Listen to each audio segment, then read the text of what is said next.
1400 hours. January 26, 1945. Edge of the Bois de Riedweiler, near the village of Holtzwihr, Alsace, France. Snow lies in dirty ridges along a frozen farm track. The trees are black, bare, and still. And on that line of churned snow and mud stands a skinny 19-year-old second lieutenant named Audie Murphy, commanding Company B, 1st Battalion, 15th Infantry Regiment, 3rd Infantry Division. He weighs barely 110 pounds in soaking wet wool. The carbine slung over his shoulder looks almost too big for him. But out in front, beyond the last hedgerow, German armor is forming up. 6 tanks and roughly a company of infantry, about 250 men, are preparing to drive straight through his position and into the thin American line behind him. Company B is down to around 40 effective riflemen. Frostbite, trench foot, and weeks of combat in the Colmar pocket have cut its strength. They are dug into shallow foxholes facing east, toward Holtzwihr, with their flanks hanging in the open fields. To their rear, a battered M10 Wolverine tank destroyer, 30 tons of steel on a Sherman chassis with an open-top turret and a 3-inch gun, sits nose forward beside the farm track. On its turret ring is a Browning M2.50 caliber machine gun, air-cooled, belt-fed, capable of firing 450 to 600 rounds per minute. It is the heaviest weapon Murphy has on this frozen strip of ground. At 14:05, the distant thump of German artillery rolls in from the east. Seconds later, the tree line around Company B erupts. Shells burst in the branches, blowing shards of wood and steel downward like shrapnel. Men hunch in their foxholes. Snow and dirt rain into their faces. The radio line to battalion crackles with reports of incoming. Murphy crouches over the field telephone, the wire stretching back through the woods to the artillery net, and reads off grid coordinates, voice flat and precise. He has called in fire before. He will call it in again now, closer than ever. To understand why this boy is the one holding that phone, you have to wind back the clock. On June 20th, 1925, Audie Murphy is born in Kingston, Texas, the 7th of 12 children in a poor sharecropper family.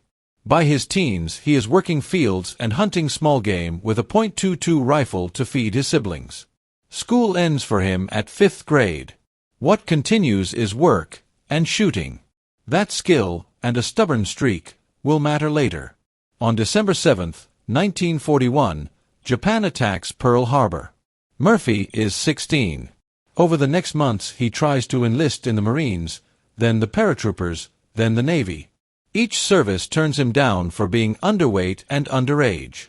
Finally, on June 30, 1942, after his sister quietly adjusts his birth year and he adds a few pounds, the U.S. Army accepts him. He is 17, listed as 18. Basic training reveals what the farm and the fields already hinted at. Murphy can shoot. With the M1 Garand rifle, gas-operated, 8-round N-block clip, effective to 500 yards, he is calm, fast, and accurate. He qualifies quickly and then keeps qualifying. But he is small, and some instructors assume he will fold under pressure. Europe will prove them wrong. By early 1943, Private Murphy is in North Africa with the 3rd Infantry Division. He lands in Sicily, then fights at Salerno, Anzio, and up the Italian peninsula. On March 2, 1944, near Anzio, he crawls close to a German tank and knocks it out with rifle grenades, earning the Bronze Star with V device. On August 15, 1944, during the invasion of southern France near Ramatuelle, he earns the Distinguished Service Cross for single-handedly assaulting a German position that has killed his best friend. The boy from Texas becomes a seasoned combat leader before his 19th birthday. By late 1944, Murphy holds the rank of Staff Sergeant. He has taken wounds, malaria, and the deaths of friends. He has killed men at close range, organized ambushes, led patrols through vineyards and mountains. Each action adds ribbons and clusters to his chest, silver stars, bronze stars, purple hearts, until he is already one of the most decorated enlisted men in his division. But the hardest day is still ahead. The Colmar pocket forms in November 1944 when German forces cling to a bulge of territory on the west bank of the Rhine in Alsace. It is roughly 850 square miles of villages, rivers, and forests. Holding it gives the Germans a bridgehead into France. Clearing it is essential for the Allies to secure the Rhine line. Snow, freezing rain, and fog choke the battlefield. Tanks bog. Infantry freezes. Houses and churches become strongpoints. Each village is a small fortress. On January 14, 1945, Murphy rejoins his unit after recovering from wounds and illness. By January 22, the 3rd Infantry Division is pulled into the Colmar sector. At 9 o'clock on January 24, once again under fire, Murphy is given command of Company B. He is a 19-year-old second lieutenant now, a battlefield commission pushed by necessity and casualties. What normally takes years of peacetime training and schooling has been compressed into blood, cold, and weeks of frontline experience. On January 25, Company B digs in near the Bois de Riedwehr, forming part of the line protecting the approach to Holtzwihr. The terrain is flat farmland broken by orchards and small woods. The Americans' positions are shallow because the ground is frozen several inches down. Engineers lay out rough defensive lines, but there are gaps. Armor support is thin, a few tank destroyers and tanks spread over too much ground. Resupply is difficult. The roads are slick with ice and under observation by German artillery. Back to January 26, 1945. At 10:30, reconnaissance patrols report increased German activity around Holtzwihr. By 11:15, the rumble of engines can be heard faintly through the trees. At 12 o'clock, artillery observers confirm that a German counterattack is forming. The order comes down: Company B will hold its ground. There is no reserve immediately behind them. Murphy walks the line. He checks foxholes, talks to squad leaders, and verifies fields of fire. The men carry a standard loadout: M1 Garans and carbines, a few Browning automatic rifles, fragmentation grenades, and some rifle grenades. Company machine guns, a pair of Browning M1919.30 caliber guns, are sighted to cover the most likely approach.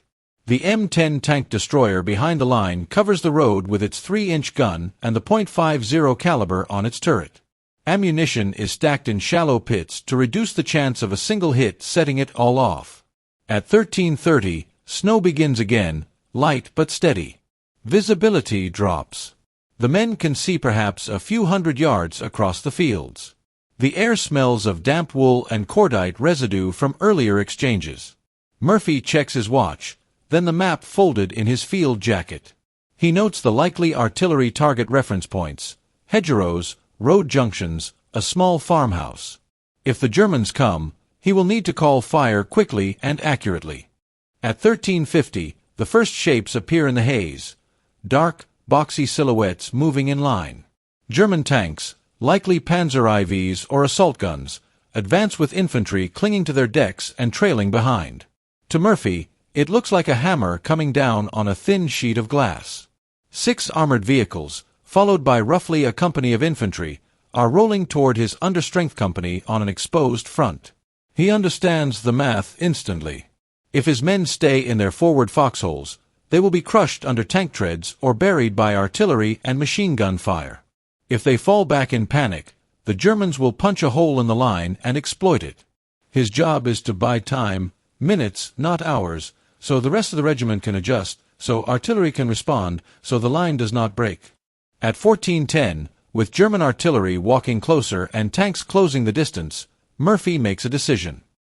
He orders his platoons to fall back into the woods behind them, to secondary positions previously marked out. They will pull back, reorganize, and hold a tighter line. He will stay forward with a field telephone, directing artillery fire on the advancing Germans. The men hesitate. Leaving their lieutenant alone on the line feels wrong. But his voice is sharp, calm, unmistakably in command. "Get back into the woods," he tells them. "I'll cover you." One by one, they slip from their foxholes and move rearward through the trees, crouching low under incoming fire. The German advance continues. The gap between the burning town and the frozen wood narrows. Murphy remains near the M10 tank destroyer, field phone in hand, watching the enemy close in. At his back are a handful of retreating Americans. To his front, an entire German assault force. And the M10, still intact for the moment, sits there on the track like an iron pillbox waiting to be lit. 14-15 hours. January 26, 1945. The first German shells land short, kicking up plumes of frozen earth in front of the American line. The next salvo walks closer, bracketing the edge of the woods where Company B is pulling back. Splinters whistle through the trees. Somewhere behind Murphy, a man cries out, hit by shrapnel. Murphy stays in the open near the farm track, flat on his stomach behind a slight rise, the field telephone pressed to his ear. The handset cable disappears back into the woods toward the artillery net. He reads off another adjustment, voice level. Drop 100. Fire for effect. On the other end, American 105mm howitzers, likely M2A1S, dig into their recoil spades miles behind the line. Each gun throws a 33-pound high-explosive shell in a high arc toward the field in front of Holtzwihr. The rounds land in and among the German ranks, bursting in dirty fountains of smoke and steel. Columns of infantry stagger and scatter. One of the leading tanks is forced to halt and pivot as a shell explodes near its tracks. Behind Murphy, perhaps 30 yards away, the M10 tank destroyer shifts its hull, trying to find a better angle. Its 3-inch M7 gun has an effective range of up to 1,000 meters against armor, but here in the flat fields of Alsace, with snow and smoke cutting visibility, shots will be closer. The crew, 4 men in all, hunch low in the open turret. At 14:20, a German tank, probably a Panzer IV or self-propelled gun, locks on to the M10's muzzle flash. A high-velocity armor-piercing round slams into the tank destroyer's superstructure. The impact is a metallic crack followed by a dull boom. Flame blossoms from the engine compartment. A second hit follows, and black smoke boils up. The M10 is now a burning wreck. Inside, the crew reacts instantly. They have seconds, maybe less, before the fire reaches the fuel or ammunition. The men bail out over the sides, hit the ground, and sprint for the woods. Murphy watches them go, counting them without thinking. All of them clear the vehicle. The destroyer is abandoned, its 3-inch gun useless now. But the Browning M2 on the turret is still there. 14:23. German infantry are now within a few hundred yards. Through the drifting smoke and falling snow, Murphy sees scattered lines of men in field gray advancing in rushes, using shallow ditches and low rises for cover. Some carry machine guns on bipods. Others haul mortars. Behind them, tanks advance slowly, hulls rocking slightly over the frozen ruts. Murphy keeps talking into the phone, calling in artillery, walking the barrage closer to his own position. Shells begin bursting so near that he feels the concussions in his chest. Dirt patters down on his helmet. He is now alone forward of the company. Company B, reduced by disease and casualties from a peak of over 200 men to fewer than 20 effective fighters, is in the woods behind him, trying to form a secondary line. Murphy is the only officer left, the thin point of the spear. With the German tanks nearly abreast of his position, the calculus changes. If the enemy realizes how weak the line really is, they can drive straight through the woods and roll up the regiment's flank. Murphy looks at the burning M10. He knows the risk. The fuel tank could go. The ammunition could cook off. A direct hit could blow the turret apart. But he also knows what sits on that turret ring. A .50 caliber Browning M2 heavy machine gun with a clear field of fire down the length of the German advance. At 14:25, he makes another decision. He drops the phone momentarily, sprints the short distance to the M10, and hauls himself up the side of the burning vehicle. Heat licks at his boots. Smoke stings his eyes. The paint on the turret is blistering. He swings in behind the M2, yanks the charging handle, and brings the weapon to bear on the advancing Germans. The Browning M2 is a simple, brutal machine. Air-cooled barrel. Heavy receiver. Belt fed from a disintegrating metal link belt.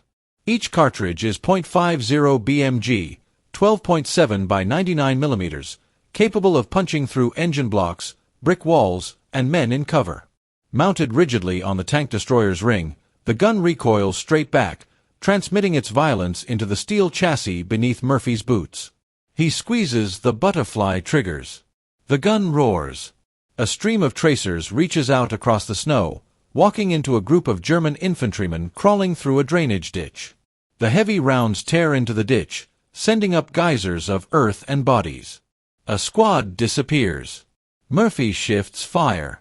He rakes a hedgerow where he's seen muzzle flashes. A machine gun team collapses. He swings again, hitting men who are trying to deploy a Panzerfaust. The weapon tumbles from dead hands into the snow. The Germans answer instantly. Rifle fire, machine gun bursts, and tank guns pivot toward the single burning vehicle on the field. Murphy is exposed from the waist up, outlined against flame and smoke. Rounds smack into the turret, whining away in ricochets. Shell fragments hiss past. For German observers, the burning M10 is now a magnet.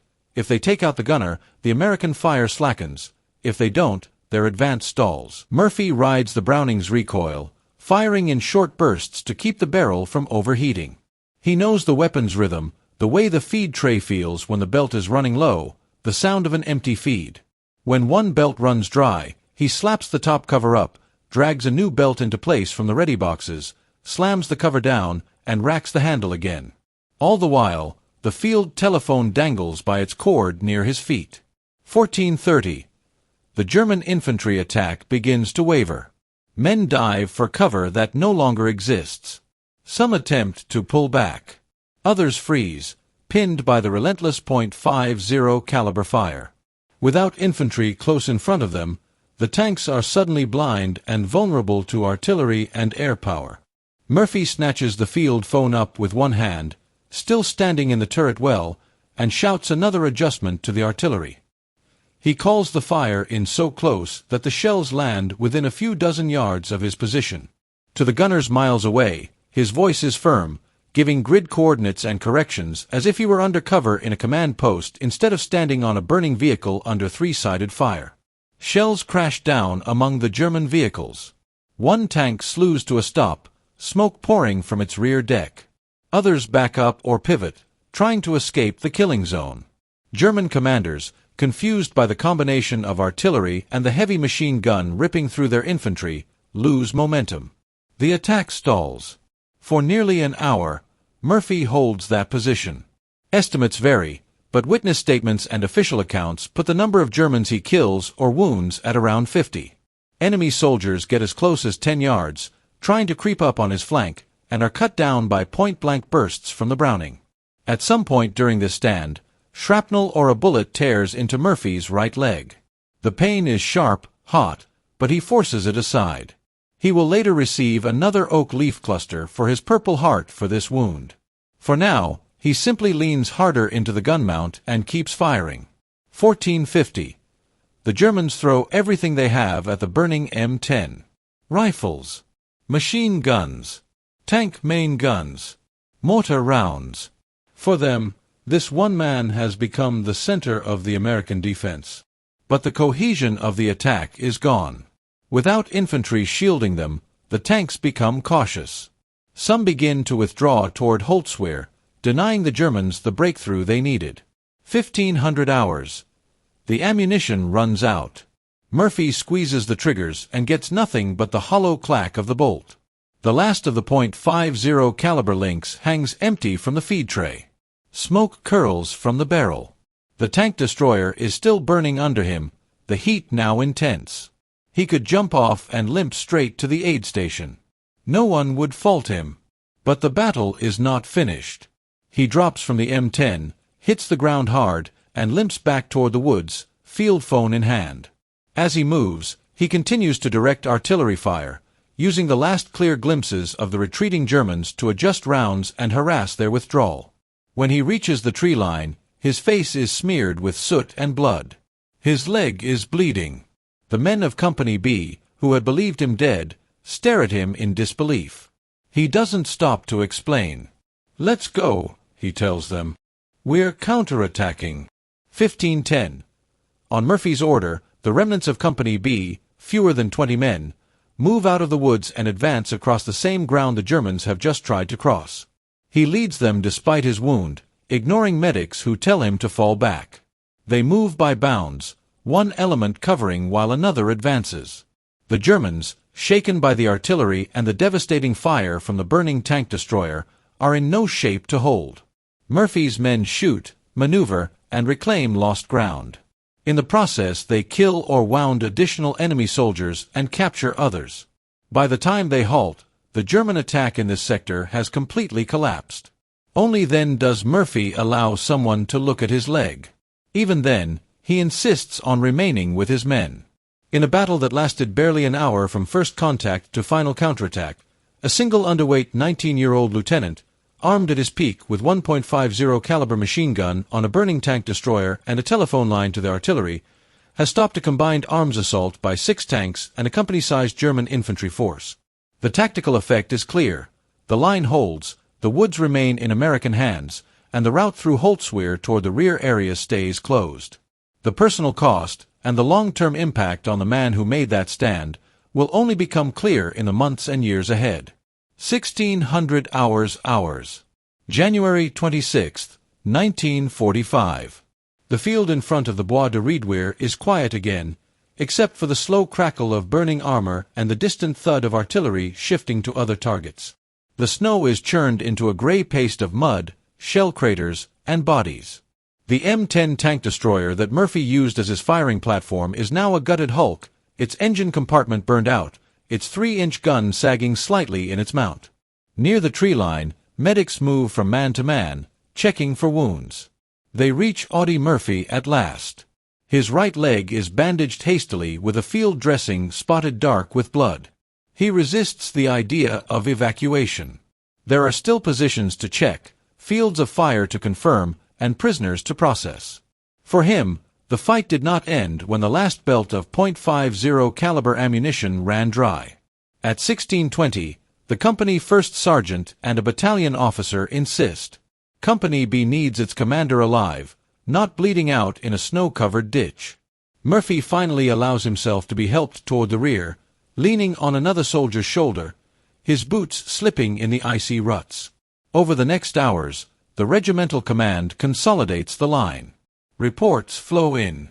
6 German tanks involved. Roughly a company of infantry. The enemy assault in the Holtzwihr sector broken, with the woods and the approach roads still in American hands. Casualty estimates begin to form around the lonely stand on the burning M10. About 50 Germans killed or wounded by the heavy machine gun fire and artillery corrections directed from that position. At 1800 hours, in a makeshift aid station farther back, Murphy lies on a stretcher while surgeons clean and dress his leg wound. Compared to many others in the tent, his injury is moderate. But his body is carrying more than one hole. Months of combat, malaria, previous wounds, fatigue, have accumulated. The physical damage is obvious. The psychological cost is less so, and no one in that tent has language for it yet. Outside, the Colmar pocket battle continues. In late January and early February 1945, American and French units grind forward, village by village. Tanks and self-propelled guns duel at short ranges in snow-filled streets. Engineers blow gaps in stone walls. Infantry clear houses one room at a time. By February 9th, the main organized German resistance west of the Rhine in this sector is broken. The pocket is effectively erased from the map. Murphy, recovering, watches this progress from a distance. In the weeks that follow, officers and enlisted men from Company B give statements. They describe the same scene in different words: a burning tank destroyer, a lone figure on its turret, a heavy machine gun hammering at German infantry, a young lieutenant directing artillery while standing in open view of the enemy. Platoon sergeants, squad leaders, and tank destroyer crewmen file after-action reports. They estimate distances: 75 yards to the nearest enemy, perhaps 300 to the farthest in his line of fire. They describe the duration: around an hour of continuous engagement. They record that Murphy refused evacuation until the counterattack had secured the original line. These accounts travel up the chain of command. At 9 o'clock one morning in early February, a regimental staff officer begins drafting a recommendation for the nation's highest award for valor. The language is formal, stripped of emotion, listing facts, single-handedly held off an enemy attack, killed or wounded about 50, refused to leave despite being wounded, enabled his company to organize a successful counterattack. The document will eventually become the Medal of Honor citation. Back at his unit's rest area, Murphy is restless. At 19, he has already received the Distinguished Service Cross, 2 Silver Stars, 2 Bronze Stars with V device, and multiple Purple Hearts. He is now a symbol within the 3rd Infantry Division, an embodiment of aggressive, stubborn infantry leadership. But symbols do not sleep well. At 22:30 on some nights, he lies on a cot in a dimly lit barracks, staring at the underside of the bunk above. The memory of January 26th does not replay in a heroic montage. It comes in fragments, the feel of hot steel under his boots, the smell of burning fuel, the sharp metallic taste in his mouth after each near miss, the moment a German soldier, close enough to see clearly, dropped when the .50 caliber round struck. He does not talk about it much. When asked, he shrugs, calls it just doing my job, and deflects. The reality is more complicated. He has led men to their deaths. He has survived where others did not. That gap, between those who walked off the field and those who did not, will stay with him. By May 8, 1945, Germany surrenders. For the soldiers of the 3rd Infantry Division, Victory in Europe Day is a mix of relief and numbness. At 11 o'clock that morning, rumors run through the billets about rotations home, occupation duty, and a possible transfer to the Pacific for the planned invasion of Japan. The war in Europe is over, but the larger global conflict is not. Murphy's record makes him a prime candidate for a stateside war bond tour or training assignment. He is promoted again. The Army recognizes both his battlefield commission and his role as a public figure. He poses for photographs, his ribbon bar crowded with decorations. Film newsreels and magazine profiles begin to circulate, presenting him as the quiet, deadly young Texan who took on tanks with a single machine gun. On June 2, 1945, his Medal of Honor is approved. The formal ceremony will take place later, but from that day forward, on paper, he is the most decorated U.S. soldier of World War II. The medal itself, a gold star-shaped pendant suspended from a light blue ribbon with 13 white stars, represents not just the burning tank destroyer near Holtzwihr, but an entire combat career compressed into 3 years. The citation outlines his stand in plain, direct language. It notes that his actions stopped the enemy attack and enabled his company to hold its position. There is no cinematic flourish, no embellishment. The drama is in the numbers and the distances. In late 1945, after months of ceremonies, receptions, and public appearances, Murphy returns to the United States. At 10:10 one morning, he steps off a transport ship onto an American dock. Camera flashes pop. Reporters crowd forward with notebooks and microphones. They ask how it felt to be on that burning tank destroyer, how many enemies he thinks he killed, whether he was afraid. He answers in short sentences. "Yes, I was scared. I just did what had to be done. The men of my company did their share. The press wants myth. Murphy keeps giving them facts. Demobilization follows. Men with high points totals, calculated from time in service, combat days, wounds, and dependents, rotate out first. Murphy, with his lengthy frontline record and wounds, qualifies early. At 14:31 afternoon, he sits in a processing center, turning in equipment, signing forms, and receiving discharge papers. The army that once rejected him as too small now sends him home as a national hero. But heroes do not come with instructions. In the months after his discharge, Murphy struggles to adapt. At 3 o'clock he wakes from nightmares, soaked in sweat, convinced he is back on the line, artillery walking in, machine guns hammering. Sudden noises make him flinch. He keeps a pistol within reach, a habit formed in foxholes and bombed-out buildings. Today, this would be recognized as post-traumatic stress. In 1945, it is battle fatigue, a condition often expected to fade with time. It does not fade quickly. Friends notice his jumpiness, his periods of silence, his sudden flashes of anger. He drinks more than he should. Relationships are difficult. The war is over on maps and timetables, But in his head the battle near Holtzwihr and dozens of others replay with sharp clarity. The same traits that made him effective in combat, aggressiveness, focus under pressure, a willingness to act decisively, are harder to translate into civilian life. And yet, the story of the skinny 19-year-old on the burning tank destroyer is not finished when he hangs his uniform in a closet. The Medal of Honor, the combat record, and the public fascination with war heroes will soon pull him into a very different battlefield, Hollywood.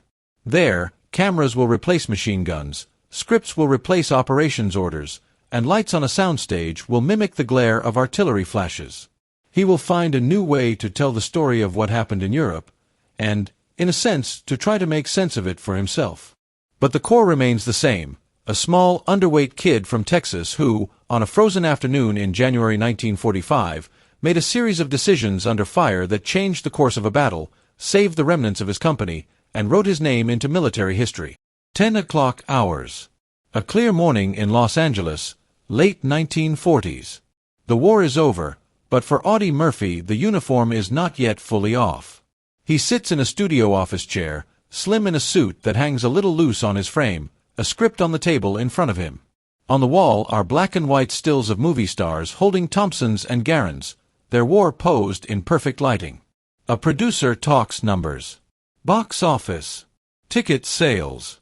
The American public's appetite for war stories. Murphy listens, arms folded. What we want, the producer explains, is authenticity. People know your name. They've seen your face in the papers. We want you on the screen. Murphy nods once. Hollywood sees him as a symbol. He still sees flashes of muzzle flare in dark rooms. By 1949, his war memoir, To Hell and Back, is in print. Working with a collaborator, Murphy reconstructs the campaigns: Sicily, Italy, southern France, the Colmar pocket. The book is blunt. It names friends who didn't come home. It describes fear, confusion, and the numbness that follows battle. At 7:30 on writing days, he sits at a desk, sifting through after-action reports and his own memories. Distances and calibers appear on the page. 3-inch guns, .50 caliber fire, 155 mm artillery, 100 yards of open ground in front of Holtzwihr. The narrative returns again and again to that burning tank destroyer and the frozen fields of January 26, 1945. The book sells well. Americans, only a few years removed from wartime rationing and casualty telegrams, line up to read the story of the skinny Texan who fought across 2 continents. The studio sees proof. There is an audience. In 1955, a film adaptation of To Hell and Back goes into production. At 6 o'clock on some shooting mornings, Murphy reports to makeup like any other actor. The transformation is minimal: a bit of powder, a haircut kept short, a uniform tailored to match wartime photographs. The difference is that he once wore that same division patch under live fire. On set, the technical details matter. M1 Garans are fitted with blanks, but still weigh around 9.5 pounds. Thompson submachine guns, about 10 to 11 pounds loaded, hang from extra shoulders. Steel helmets weigh close to 3 pounds and sit at the same awkward angle they did in Italy and France. Tanks and half-tracks are borrowed, restored, or mocked up to match wartime models.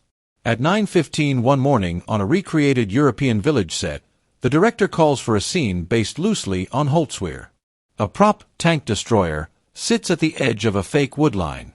Pyrotechnics crews lay charges to simulate artillery. Extras in German uniforms take up positions. Action. Murphy moves through the scene, rifle in hand, explosions timed by a man with a switchboard. The burning vehicle is controlled, predictable. Cameras track his movement from multiple angles. If something goes wrong, they cut and reset. Inside, though, the timing is not neat. A charge goes off at just the wrong angle. A smell in the smoke hits his memory with precision. For a second, he is back on the real M10, boots hot against burning steel, .50 caliber slamming under his hands. His jaw tightens. He finishes the take, then steps off the set and walks alone for a few minutes behind the soundstage. To the audience, the film will be a war story with a unique twist, the hero of the book playing himself. To Murphy, It is a reenactment of days he can't forget and would rather not relive, packaged in 35mm film. The movie becomes a major commercial success. For a time, it is Universal's highest-grossing film. Theater marquees across the country carry his name in block letters. At 2000 hours on opening nights, crowds file into dark theaters, holding popcorn, ready to watch tanks explode and infantry charge. Murphy receives fan mail by the bag. Letters from veterans who recognize certain details. Letters from young men who grew up on stories of the war and now see one of their heroes on the screen. Letters from families of men mentioned in the book, thanking him for remembering. He moves into a steady acting career, appearing in westerns and war films. On set, he is known for professionalism, for doing his own writing and some of his own stunts, for insisting that weapons be handled correctly. He corrects grips, adjusts the way an extra holds a rifle, points out when a German machine gun should be firing in shorter bursts. But away from the cameras, the war continues to exact its price. At 2:30 on more nights than he admits, he wakes abruptly, heart pounding. In the dark, he hears artillery in the distance that is not there, feels the imagined concussion of near misses. For a long time he keeps a loaded pistol within reach of his bed, a habit from years of sleeping in combat zones. He gambles, sometimes heavily, chasing distraction in card rooms and casinos. He goes through financial ups and downs, investments and losses. Relationships strain and mend. He carries the invisible weight of combat in an era that has little vocabulary for psychological trauma. Eventually, he seeks help. At one point, he reportedly spends time in a hospital for what would now be recognized as post-traumatic stress. He speaks, cautiously at first, about the nightmares, the flashbacks, the way sudden sounds can take him right back to a field in France or a vineyard in Italy. It is not a polished public service message, it is a decorated veteran stating a hard fact: the war did not end when he got on the ship home. In doing so, quietly and without slogans, he becomes an early reluctant voice for what future generations will call PTSD. His name gives weight to the reality that valor and psychological injury can exist in the same person. 1600 hours. A meeting room at a veterans organization, early 1960s. Murphy sits at a table, listening as representatives discuss benefits, hospital funding, and support for wounded and traumatized soldiers. He lends his name to causes aimed at improving conditions for veterans, particularly in psychiatric care and rehabilitation. The image of the Medal of Honor recipient who once stood on a burning M10 gives political leverage to those arguments. On the military side, his story filters into training and doctrine. Infantry instructors at stateside bases tell recruits about that lieutenant in France who stayed on a burning vehicle to hold a line. The lesson is not that every soldier should attempt something so extreme. Instead, it becomes a case study in initiative, fire control, and the impact a single determined leader can have on an engagement. A generation later, leadership programs in the U.S. Army will formalize some of this. The Sergeant Audie Murphy Club, for example, will recognize non-commissioned officers who exemplify competence, discipline, and care for their soldiers, qualities associated with Murphy's wartime leadership. His name lives on as a benchmark for professionalism and commitment rather than just raw heroics. May 28, 1971. A private plane carrying Audie Murphy and several others crashes into a hillside in Virginia. There are no survivors. The news spreads quickly: radio bulletins, newspaper headlines, television segments. The man who survived machine guns, artillery, and years at the front dies not in battle, but in a peacetime accident. He is buried with full military honors at Arlington National Cemetery. His grave, marked with a simple white headstone, lies near the amphitheater. Regulations at the time limit the length of inscriptions: name, rank, service, war, dates. Visitors who know his record understand that the stone cannot possibly list everything he did. The blank space is filled by memory and history. Over the years, the grass around that headstone wears thin from the number of people who stopped there. Decades pass. The weapons change. M1 Garands give way to M16s and M4 carbines, 3-inch guns to guided missiles, open-topped tank destroyers to heavily armored infantry fighting vehicles. Tactics evolve. doctrine is rewritten. But in classrooms and field exercises, officers and NCOs still refer to historical examples to illustrate core principles. Somewhere in a lecture hall, an instructor writes Holtzwihr, January 26, 45 on a board and breaks down the engagement. 1 Understrength Rifle Company, a supporting M10, enemy forces with armor and infantry, terrain factors, weather, artillery support. He traces the timeline: withdrawal of the main body, stand by the tank destroyer, directed artillery, counterattack. The lesson is simple and enduring. Leadership, initiative, and the intelligent use of available weapons can alter the outcome of a battle far beyond what numbers on a chart would predict. In museums, exhibits show a lean young lieutenant in field gear, standing in black and white photographs beside other soldiers. Diagrams explain the M10 tank destroyer.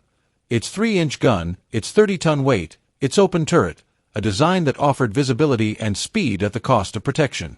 Displays pair that hardware with his story, reminding visitors that equipment is only as effective as the people who employ it.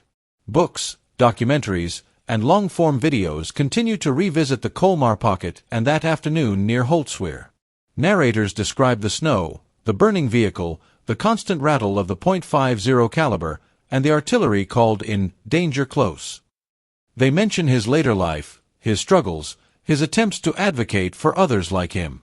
The title varies, but the core remains the same: how a skinny 19-year-old stopped a German attack with a burning tank destroyer, and how that act, and the man behind it, left a mark that extends beyond one frozen field in 1945.